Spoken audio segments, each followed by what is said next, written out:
നമസ്കാരം. റാഫ്റ്റോ ക്രിക്കറ്റിലേക്ക് അവർക്കും സ്വാഗതം. മഴ പെയ്ത് പൂർണ്ണമായും 2 ദിവസങ്ങൾ ഒലിച്ചു പോവുകയും ആദ്യ ദിവസം വെറും 35 ഓവർ മാത്രം കളി നടക്കുകയും ചെയ്തതോടുകൂടി കാൺപൂരിൽ നടക്കുന്ന ഇന്ത്യ ബംഗ്ലാദേശ് രണ്ടാം ടെസ്റ്റിൻ്റെ വിധി ഏതാണ്ട് തീരുമാനമായതാണ്. ഇന്ന് പക്ഷേ 4-ാം ദിവസം ആദ്യ സെഷനിൽ കളി നടന്നിട്ടുണ്ട്. സമ്മോഹനമായ ചില മുഹൂർത്തങ്ങൾ ഉണ്ടായിട്ടുമുണ്ട്. മുഷ്ഫീഖുർ റഹീമിൻ്റെ സ്റ്റമ്പിളക്കിയ ജസ്പ്രീത് ബുംറയുടെ പന്ത് അതൊരു കിടിലൻ പന്തായിരുന്നു. മുഷ്ഫീഖുർ അത് ലീവ് ചെയ്തതാണ്. ഓഫ് സ്റ്റംപ് അങ്ങ് പറത്തിക്കളഞ്ഞു ബുംറ. പിന്നെ രോഹിത്തിൻ്റെ ഒരു കിടിലൻ ക്യാച്ച്, തകർപ്പൻ ക്യാച്ച്, ഒരു ബ്ലൈൻഡർ എന്ന് തന്നെ വിളിക്കണം, മോശമില്ലാത്തൊരു ക്യാച്ച് സിറാജും എടുത്തു. എന്നാൽ മറുഭാഗത്ത് മൊമിനുൽ ഹക്കിൻ്റെ സെഞ്ചുറിയുടെ ബലത്തിൽ ബംഗ്ലാദേശ് 200 കടന്നിട്ടുണ്ട്. ഈ കളി എന്താവും എന്നുള്ളത് ഏതാണ്ട് തീരുമാനമായിട്ടുണ്ട്. സമനിലയിൽ അവസാനിക്കേണ്ട കളിയാണ്. അല്ലെങ്കിൽ പിന്നെ മിറക്കിൾ സംഭവിക്കണം.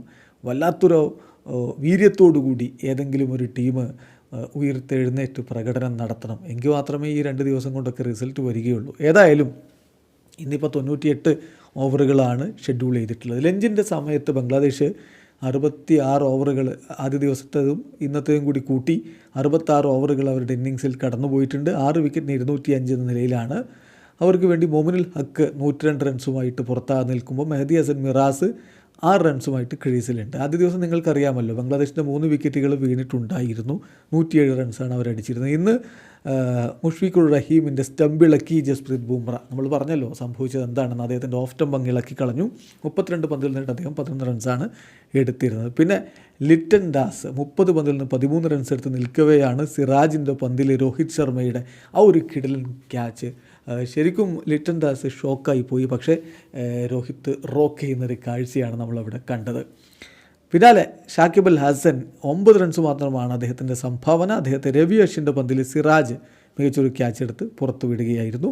ഏതായാലും അപ്പോൾ 176 എന്ന രൂപത്തിലേക്ക് അവർ വീണിരുന്നു. പക്ഷേ പിന്നെ 205 റൺസ് വരെ അവരുടെ സ്കോർ കാർഡ് ഇപ്പോൾ എത്തിയിട്ടുണ്ട്.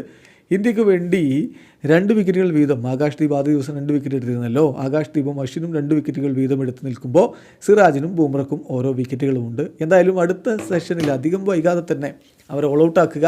ഇന്നത്തെ ദിവസം ബാക്കി സമയത്ത് വെടിക്കെട്ട് നടത്തുക. അതൊക്കെ ആയിരിക്കണം ഇന്ത്യയുടെ ഒരു ലക്ഷ്യം. എന്ത് സംഭവിക്കുമെന്നുള്ളത് കാത്തിരുന്ന് കാണാം.